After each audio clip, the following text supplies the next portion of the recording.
할렐루야. 아멘. 오늘 믿음의 여정이라는 제목으로 창세기 12장 1절부터 3절 말씀을 가지고 함께 하나님 말씀 나누도록 하겠습니다. 20세기 최고의 지성인이며 또 기독교 변증가인 C.S. 루이스라는 사람이 고통의 문제라는 책을 출간을 하게 되었는데요.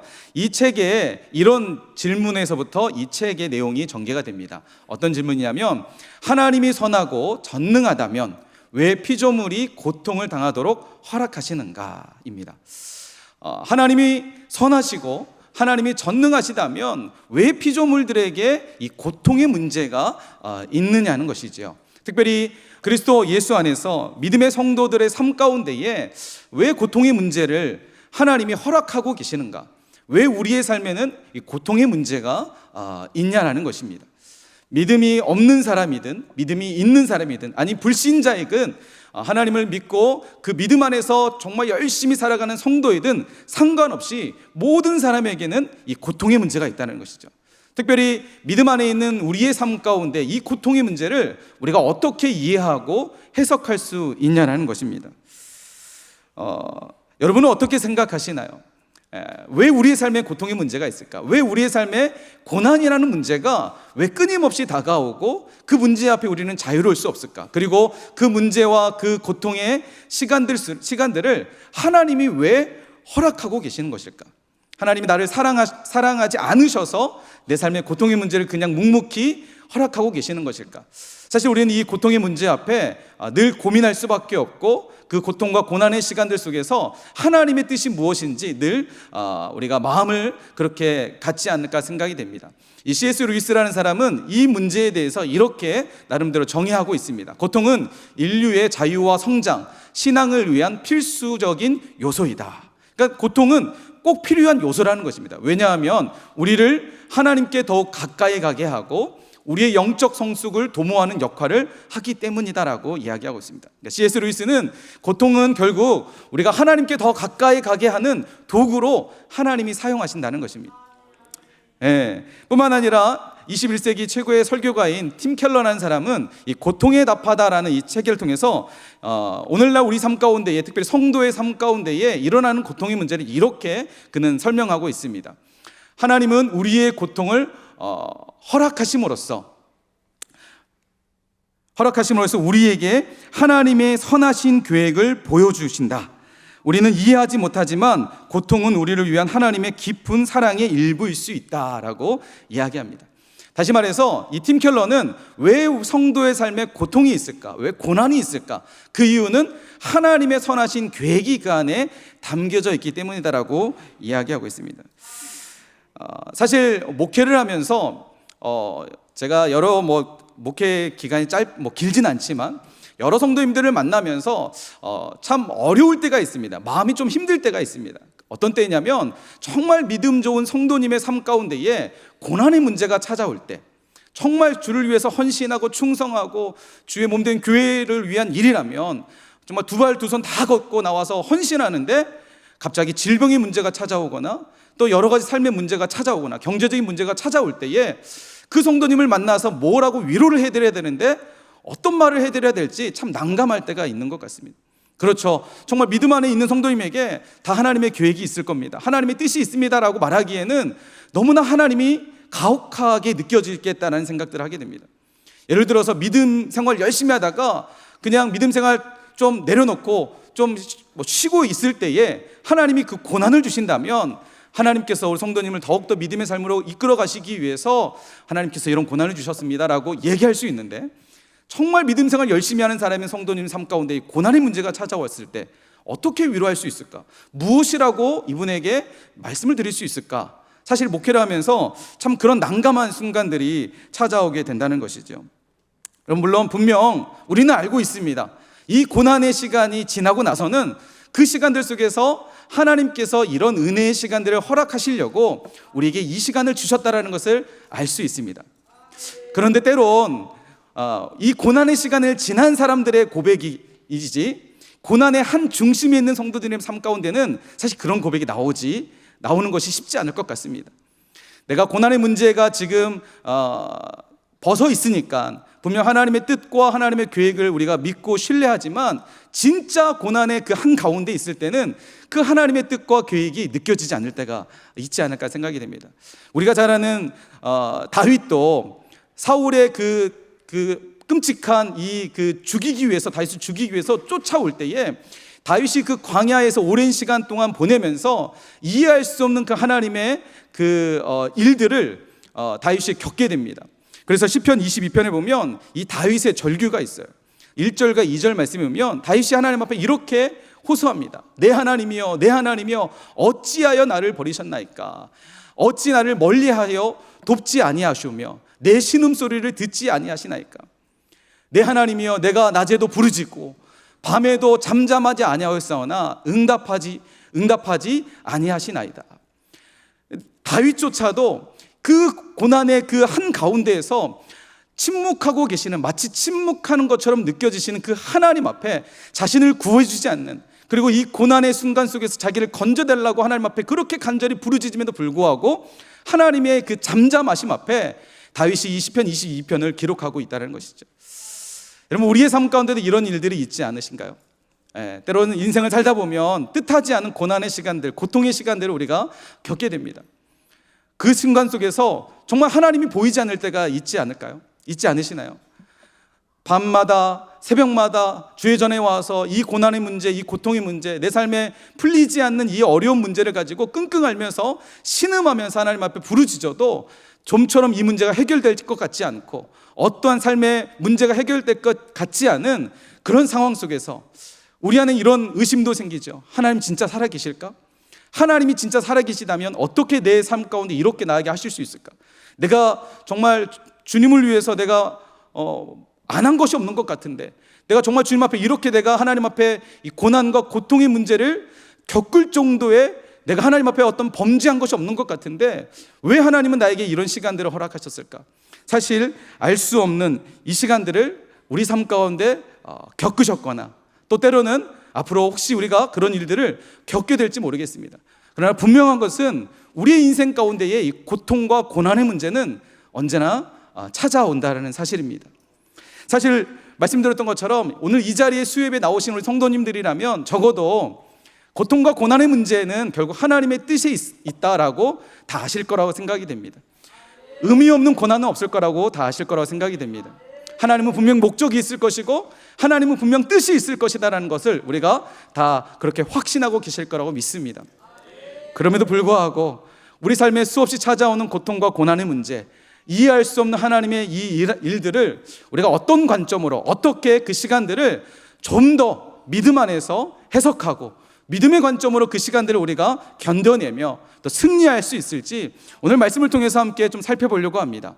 특별히 오늘 말씀, 이 아브라함이라는 한 사람을 소개하면서 이 인생 가운데에 나타나셨던 그 하나님, 그리고 그 인생을 만들어 가시는 그 하나님의 스토리 속에서 고난이라는 문제를 하나님이 어떻게 이 아브라함을 통해서 우리에게 말씀해 주시는지, 그리고 아브라함이 인생 가운데 찾아오는 고난을 통해서 하나님은 오늘 우리에게 무엇을 말씀하기 원하시는지 우리가 함께 살펴보려고 합니다. 창세기 12장부터 22장까지 아브라함의 이야기가 등장을 합니다. 우리는 아브라함을 하면 가장 먼저 생각나는 한 단어는 믿음이지 않을까 생각합니다. 성경에서 믿음의 사람 하면 가장 먼저 우리가 떠오르는 인물 하면 답으로 아브라함이지 않을까 생각합니다. 아브라함은 믿음의 사람이었고 그의 삶을 믿음으로 정의할 수 있을 정도로 대단한 믿음을 가지고 있었던, 우리에게 수많은 도전과 은혜를 주는 인물이지 않을까 생각합니다. 그 아브라함의 인생 가운데에 하나님이 어떻게 그의 인생을 만들어 가시는지 오늘 말씀을 통해서 함께 살펴보겠습니다. 오늘 우리가 읽었던 창세기 12장 1절부터 3절은 우리가 너무나 잘 아는 말씀이죠. 하나님께서 아브라함에게 나타나셔서 말씀하십니다. 너는 너의 고향과 친척과 아버지 집을 떠나 내가 내게 보여줄 땅으로 가라라고 말씀하십니다. 그리고 하나님이 뭐라고 말씀하시죠? 내가 너로 큰 민족을 이루어주고 내게 복을 주어 내 이름을 창대하게 할 것이다. 너는 뭐가 될 것이라고요? 복이 될 것이다. 어마어마한 하나님의 이 축복의 말씀, 하나님의 이 복의 말씀을 아브라함에게 지금 하나님이 주고 계십니다. 그리고 하나님이 계속해서 이렇게 말씀하십니다. 너를 축복하는 자에게는 내가 복을 내릴 것이고 너를 저주하는 자에게는 내가 저주할 것이다. 땅의 모든 족속이 너로 말미암아 복을 얻을 것이다. 오늘 이 하나님의 부르심이 우리에게도 있게 되길 간절히 소망합니다. 그런데 우리가 여기서 한 가지 꼭 기억해야 될 사실이 있습니다. 하나님께서 아브라함을 부르고 계시는데 어디서 부르고 계시냐가 참 중요합니다. 여러분, 하나님께서 지금 아브라함을 어디서 부르고 계실까요? 우리가 읽진 않았지만 창세기 11장에 보면 아브라함이 지금 어디에 있는지를 소개하고 있습니다. 아브라함은 그의 아버지 데라와 함께 갈대아 우르에서 살고 있었습니다. 그리고 어느 날 갑자기 데라와 함께 이 가나안 땅으로 뭔가 이동하게 되는 계기가 생겼던 것 같습니다. 가나안 땅으로 이동하다가 그곳에 가지 않고 어디에 가게 되냐면 하란이라는 곳에 정착하게 됩니다. 그리고 그곳에서 살다가 데라는 그곳에서 죽었다라고 성경은 그렇게 기록하고 있습니다. 그러니까 지금 하나님께서 아브라함을 어디서 부르고 계시냐면 하란이라는 땅에 거주하고 있을 때에 부르고 있다는 것이죠.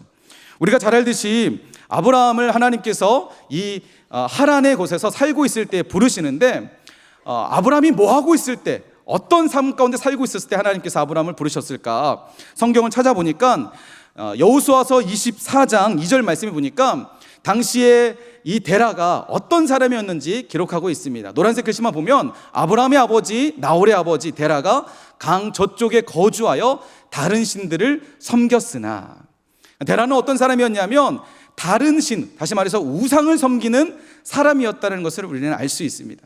당시 시대적 상황을 우리가 비추어 봤을 때, 그렇다면 아브라함은 어떻게 살았을까?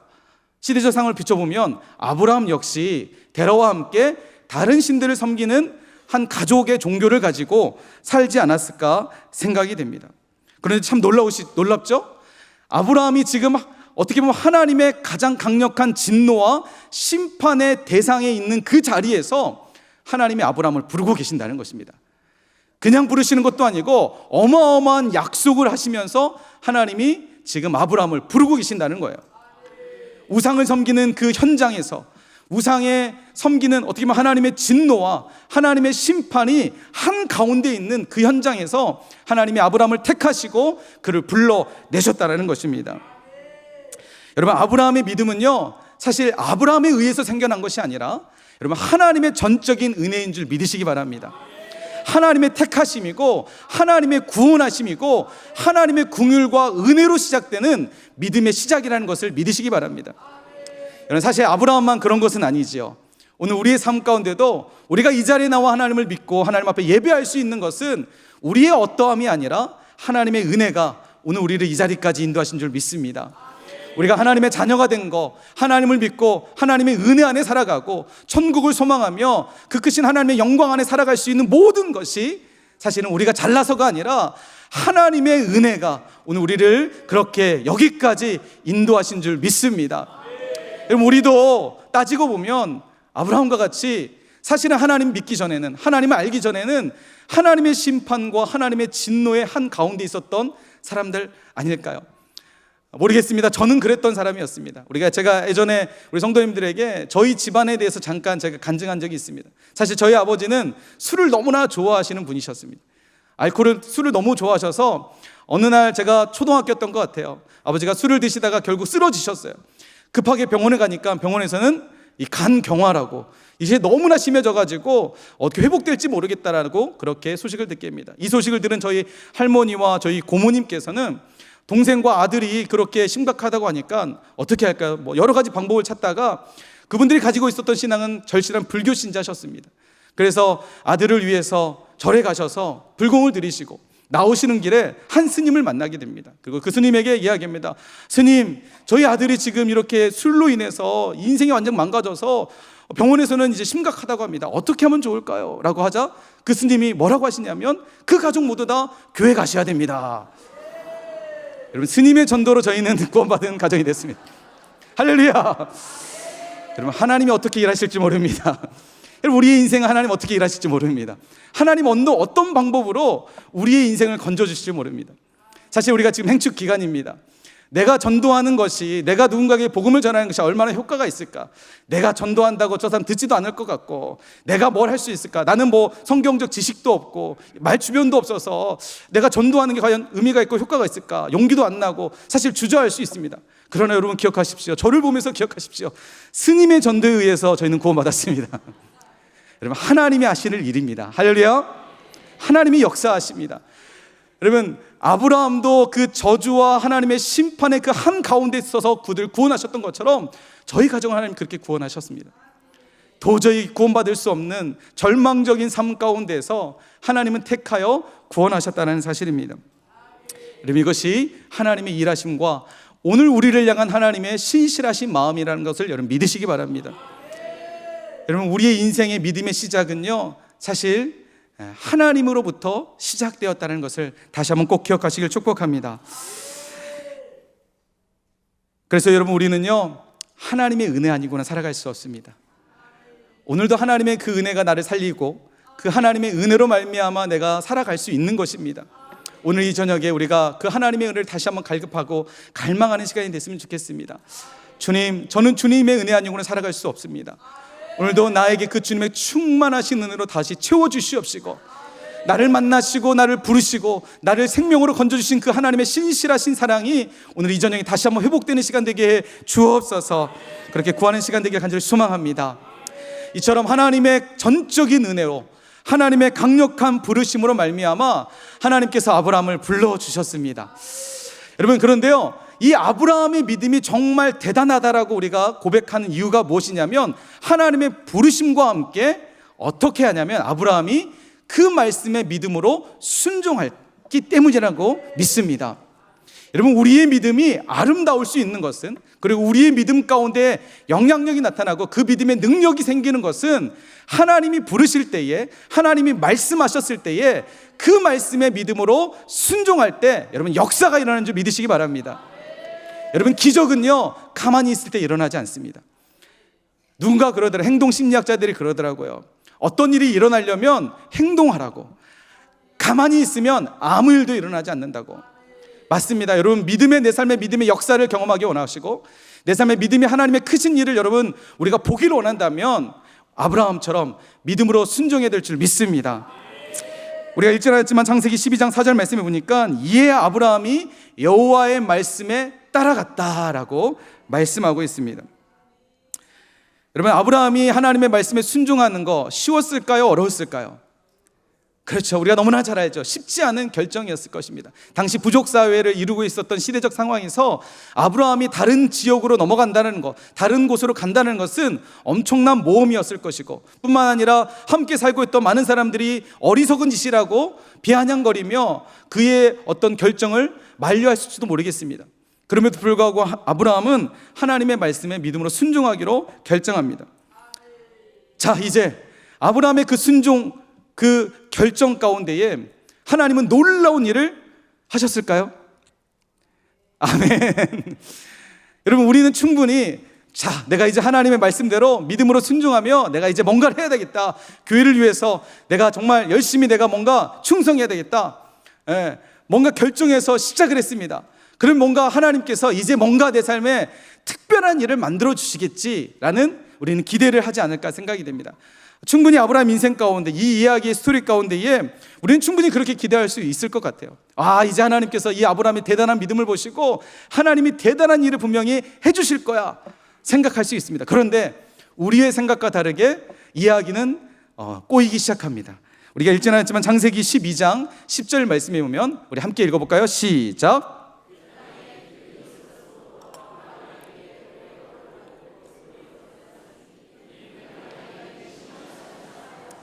자, 여러분, 아브라함이 지금 하나님의 말씀에 순종하여 믿음으로 결정하여 정말 하나님의 전적인 은혜, 그 은혜를 힘입어서 주의 말씀에 의지하여 제가 순종하겠습니다, 나아갔습니다.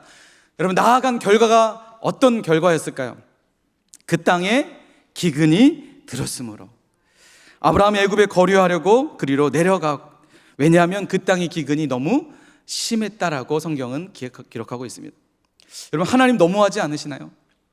어떻게 아브라함이 자기의 의지와 자기의 욕심을 따라서 갔던 길이 아니라 하나님이 말씀하셔서 사람들은 어리석다라고 말하고 너의 도전이 무모하다라고 이야기하는 그 순간 속에서 아브라함은 그것을 뚫고 오직 하나님의 말씀만 붙잡고 나아왔는데, 아브라함의 삶의 결과는 그가 기대했던 하나님의 약속이 현실되는 그런 환경이 아니라 오히려 그 땅에 기근이 들었고 그 땅에 기근이 심해서 도저히 살 수 없는, 그래서 어쩔 수 없이 애굽으로 내려가게 되는 그런 상황까지 펼쳐지게 되었다는 것이죠. 여러분, 이 상황이 오늘 우리의 삶의 상황이라면 우리는 하나님 앞에 어떻게 이야기할 수 있을까? 하나님, 너무하지 않으시나요? 제가 다른 것도 아니고 하나님 말씀 하나 보고 온 가족을 이끌고 여기까지 왔는데, 하나님, 제 삶의 지금 결과는 이거 무엇인가요? 뭔가 살 수 있는 신락, 그냥 진짜 신락 같은 희망 하나라도 주어지면 제가 버틸 수 있을 것 같은데, 하나님 도저히 버틸 수가 없어요. 하나님 너무하신 거 아닙니까? 저 책임지세요. 이렇게 우리가 하소연하지 않을까? 하소연할 수 있지 않을까? 생각이 됩니다. 충분히 그런 상황이 아브라함 삶 가운데 펼쳐지는 것 같습니다. 최근 한 성도님을 제가 신방을 하면서, 오늘 사실 말씀을 준비하면서 이 말씀을 준비했던 여러 가지 계기가 있는데, 그 성도님의 이야기가 한 계기가 되었습니다. 저희 교구 안에 있는 한 성도님인데, 최근에 뜻하지 않은 질병의 문제가 찾아왔습니다. 그리고 오랫동안 병원 생활을 하게 되었습니다. 사실 이 성도님은 올해 하나님의 어떤 그 말씀을 따라 교회에서 정말 중요한 일을 맡아서 저와 함께 사역을 하는 분이셨습니다. 그동안에 그런 사역 안 하시다가 정말 중요한 일을 맡아서 같이 사역을 시작하기로 했고, 믿음으로 가지고 이 사역을 도전을 했습니다. 그러던 중에 뜻하지 않은 질병의 문제가 찾아온 것입니다. 처음에는 성도님을 찾아가서 병원 신방 때 위로했습니다. 하나님께서 다 뜻이 있을 것입니다. 이 성도님도 마찬가지로, 맞아요, 하나님께서 다 계획이 있을 것 같아요.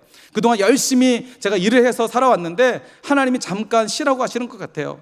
네, 맞아요, 하나님께서 분명히 우리 성도님 위로하시고 또 이 쉼을 통해서 더 강건하게 만들어 주시려고 하나님 이 시간을 주시는 거라고 저는 믿습니다 하고 위로하고 말씀을 나누고 함께 뜨겁게 기도해주고 돌아왔습니다. 그런데 얼마 있다가 시간이 지나도 성도님의 이 병이 나아지지 않는 거예요. 도저히 병원에 오랫동안 있을 수 없어서 퇴원을 해서 집에 있는데, 집에 있어도 이 병이 낫지 않는 거예요. 집에 있으니까 오히려 더 이게 좀 심각해지는 것 같으니까 다시 또 병원에 오게 됐어요. 그래서 다시 병원에 입원하셨다고 하셔서 다시 또 찾아갔습니다. 그런데 그 성도님이 그런 말씀 하시더라고요. 좀 하나님이 이해가 되지 않을 때가 있는 것 같습니다. 왜 나에게 이런 일들을 하나님이 허락하신지 모르겠습니다. 내가 하나님 앞에 무슨 잘못한 일이 있는가 돌아보게 되고, 내 신앙을 다시 한번 돌아보게 되고, 수없이 생각해도 하나님이 뭘 원하시는지 모르겠습니다. 이렇게 몸이 아픈 것도 참 힘든데, 이 성도님께서 일을 이제 못하는 상황이 되다 보니까 가정의 경제적인 어떤 문제도 사실 좀 걱정이 되고, 자녀들의 문제도 걱정이 되고, 여러 가지 가정을 돌봐야 되는 수많은 상황들이 겹쳐되는 거예요. 근데 하나님은 정말 순식간에 병든 자, 죽은 자도 일으키시는 하나님의 그 기적 같은 일이 내 삶에 이루어지지 않는 것을 보면서, 그리고 이 질병의 문제는 계속해서 이어질 거고 끝나지 않을 것 같은 그런 상황들 속에서 왜 하나님은 나에게 이런 일들을 허락하셨을까? 그런 성도님의 이야기를 보면서 과연 하나님의 뜻은 무엇일까? 이렇게 믿음을 위해서 달려왔는데 결과는 정말 사람들이 너의 삶을 보면 하나님이 보이지 않는 것 같고, 너의 삶을 보면 내가 어떻게 하나님을 믿을 수 있느냐, 이렇게 사람들이 나를 평가할 것 같아서 참 두려운 마음을 가질 때가 우리의 삶 가운데도 있지 않을까 생각이 됩니다. 여러분, 우리의 삶 가운데 이해할 수 없는 고난의 시간 있다라는 것이죠. 앞서 계속해서 말씀드리지만 아브라함 인생 가운데도 이런 시간이 있었다는 거예요. 이해할 수 없는 하나님의 이 고난의 시간, 이해할 수 없는 하나님의 이 시간들이 이해되지 않는 거예요. 죽음과 죽음에 답하다라는 이 책에 보면요, 사람이 죽음이라는 하나의 선고를 받았을 때 5가지의 단계로 이것을 받아들인다고 해요. 첫 번째는 부정합니다. 당신은 이제 얼마 남지 않았습니다라고 선고를 하면 사람들이 보통 이 5가지의 부정, 분노, 협상, 우울, 수용, 부정하는 거예요. 나는 아닐 거야. 왜 내게 이런 일 아닐 거야. 그러다가 분노하게 되는 거예요. 왜 나에게 이런 일이 벌어졌을까? 수억 명의 사람 중에서 왜 나에게 하필 왜 나야? 협상하는 거예요. 하나님, 한 번만 살려주십시오. 제가 그러면 주를 위해서 정말 열심히 하겠습니다. 그러다가 이 어떤 문제가 해결되지 않으면 우울해집니다. 포기하게 되죠. 결국은 수용하게 된다는 것이 이 죽음에 이어지는 사람들의 과정이라고. 사실 우리가 고난을 딱 만나면, 우리 삶의 고통이라는 문제를 만나면 이 5가지의 현상들이 복합적으로 이루어지지 않을까 싶습니다. 왜 나에게 아닐 거야, 이건 금방 지나갈 거야, 부정하게 되고 분노하게 되고, 하나님을 향한 분노와 하나님 한 번만 용서해 주십시오, 하나님 제가 이제 정말 열심히 하겠습니다, 이런 과정이 있다는 것이죠. 여러분, 아브라함도 비슷했다는 것입니다. 성경을 보면서 그렇다면 왜 하나님은 아브라함에게 이런 시간을 주셨을까? 성경을 쭉 보다가 보니까 저는 창세기 22장에 아브라함의 이야기가 마치는 그 22장에 하나님께서 아브라함에게 이곳을 원하셨구나라는 것을 깨닫게 되었습니다. 여러분, 창세기 22장은 우리가 너무나 잘 아는 스토리가 전개되어집니다. 아브라함의 성경에서 어떻게 보면 스포트라이트가 이제 마치는 마지막 결론의 아브라함의 이야기인데, 창세기 22장에 보면 우리가 아는 하나님께서 아브라함에게 나타나셔서 이삭을 번제로 드리라는 말씀이 22장에 기록됩니다. 하나님께서 100세에 드디어 아브라함이 그토록 원했던 아들을 하나님이 허락하시죠. 그런데 어느 날 하나님께서 아브라함에게 나타나셔서 말씀하십니다. 아브라함아, 아브라함아, 너의 사랑하는 독자 아들 이삭을 내게 번제로 드리라. 아브라함이 어떻게 하시죠? 어떻게 하죠? 주저하지 않고 해가 뜨기도 전에, 밝기도 전에 일찍 일어나 이삭과 함께 하나님이 말씀하신 모리아 땅으로 가서 이삭을 바치기로 갑니다. 아브라함이 하나님의 말씀에 의지해서 이삭과 함께 가서 모리아 땅에 있는 한 산에 올라가서 이삭을 번제단에 올려서 그를 이제 하나님의 말씀 따라 죽이려고 할 때에 하나님이 부르시죠. 아브라함아, 아브라함아. 그리고 하나님께서 아브라함에게 이렇게 말씀하십니다. 저는 오늘 이 말씀이요, 어떻게 보면 창세기 12장에서 아브라함에게 하나님께서 그 극한의 상황을 허락하셨을 때에 보고 싶었던, 듣고 싶었던 아브라함의 믿음의 이야기이지 않을까 생각이 됩니다. 창세기 22장 12절 말씀 우리 한 목소리로 함께 읽어보겠습니다. 시작.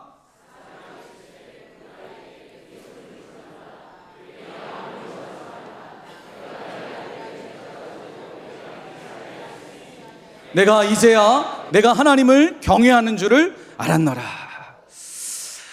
아브라함이 이삭을 바치는 그 순간에 하나님이 만류하시면서, 멈추게 하시면서 아브라함에게 하셨던 말씀입니다. 아브라함아, 아브라함아, 그 아이에게 손을 대지 말라 하시면서 이렇게 말씀하십니다. 내가 이제야 네가 하나님을 경외하는 줄을 알았노라. 여러분, 여기서 내가 이제야라는 말은 여러분 어떤 의미가 있을까요? 사실 하나님께서 아브라함을 창세기 12장에서 부르셨을 때에, 그리고 그를 인도하시며 가나안 땅에 들어가게 하셨을 때, 그리고 그 땅에 극심한 기근을 허락하셨을 때에 하나님의 아브라함을 통해서 기대하셨던 아브라함의 모습은 어떤 모습이었을까요? 오직 하나님을 경외하는 것을 하나님이 보길 원하셨다는 것입니다. 그런데 그 모습을 보지 못했던 것이죠. 그리고 수많은 하나님께서 아브라함의 고난의 시간을 주시면서 계속해서 그 하나님을 경외하기를, 오직 하나님을 경외하기를 하나님은 아브라함을 통해서 훈련해 가시는 과정을 거치셨던 것이었습니다. 그 종지부가 바로 창세기 22장 12절에서 이삭을 바치는 그 사건을 통해서 하나님이 말씀하시는 겁니다. 내가 이제야 네가 하나님을 경외하는 줄을 알았노라. 사랑하는 성도 여러분, 오늘 우리 삶 가운데 불어닥치는 수많은 고난의 시간, 고통의 시간, 혹시 지금 그 시간 가운데 혹시 놓여져 있는 성도님들이 계신가요? 오늘 이 말씀을 통해서 우리가 다시 한번 힘을 얻었으면 좋겠습니다. 그리고 이 시간들을 우리가 이 말씀을 붙잡고 믿음으로 승리했으면 좋겠습니다. 하나님은 오늘 우리도 우리 삶을 통해서 네가 하나님을 경외하는 줄을 내가 이제야 알았다. 오늘 우리의 삶을 통해서 하나님이 그렇게 고백해 주시길 간절히 소망합니다. 성경을 보면 하박국이라는 말씀에 보면 하박국 선지가 이런 고백을 합니다. 비록 무화과 나무에 소출이 없고 무화과 나무에 잎이 마르고 포도 열매에 소출이 없고 외양간에 송아지 없어도 난 여호와로 인하여 기뻐하겠습니다. 오늘을 살아가는 우리 삶 가운데 이런 믿음의 고백이 있어야 되지 않을까요? 지금 내 삶에 고난이 없다라고 여러분 안심하지 않으셨으면 좋겠습니다. 언젠가 우리 삶에 고난이 있을 수 있습니다. 그리고 고난이 없는 것도 때로는 하나님 안에서 진짜 하나님을 경외하는 삶을 하나님 앞에 보여줄 수 있는 절호의 시간이라고 믿습니다. 여러분, 하나님은 우리의 삶에 어떤 순간이든 어떠한 삶이든 오직 하나님만을 경외하길 원하십니다. 그리고 하박국의 선지자의 고백처럼 주님, 저는 어떤 순간 속에서도 비록 지금 제 삶의 고난의 한 중간에서 결코 이해할 수 없는 하나님의 그 시간들 속에서 그 아픔과 그 어려운 역경 속에서도 하나님, 저는 포기하지 않겠습니다. 난 여호와로 인하여 기뻐하겠습니다. 하나님의 신실하심을 믿고 하나님의 구원하심을 믿고 끝까지 하나님, 저는 그 자리에서 하나님의 은혜를 기다리겠습니다. 오늘 우리 이런 고백을 오늘 이 저녁에 우리가 주님 앞에 드렸으면 좋겠습니다. 여러분, 하나님은 때론 우리에게 이런 왜 고난의 시간을 주시냐면, 여러분, 두 가지의 물이 있습니다. 한 가지 물은 내 생각과 경험과 자아와 욕심과 교만이라는 생각이 있습니다. 그런데 한 가지의 물에는 하나님의 은혜라는 물이 있습니다. 오늘 하나님께서 우리에게 이 하나님의 은혜를 우리 가운데 부어주기를 원하시는, 여러분, 이 은혜가 부어지려면 어떻게 해야 될까요? 우리 안에 있는 더러운 물이 비워져야 되는 거예요. 이 물이 비워지지 않으면 하나님의 은혜로 채울 수가 없습니다. 마태복음 5장 예수님께서 말씀하십니다. 심령이 가난한 자는 복이 있나니 천국이 그들의 것이다. 오늘 우리가 천국을 누리기 원하는, 하나님의 은혜의 천국을 누리기 원한다면 우리 안에 하나님을 향한, 우리 안에 내가 가지고 있는 수많은 나의 것들이 비워져야만이 우리가 하나님의 은혜를 누리게 될 줄 믿습니다. 행카 교재 행복한 삶 사과에 보면 행복을 위하여 병든 마음을 치유하라는 과정이 있습니다. 저는 이 과정을 볼 때마다 정말 은혜가 되고 도전이 되는 이야기가 있습니다. 바로 우리의 인생의 스토리를 이렇게 담임 목사님께서 정리해 주셨습니다. 바로 더하기, 빼기, 곱하기, 나누기라는 거예요.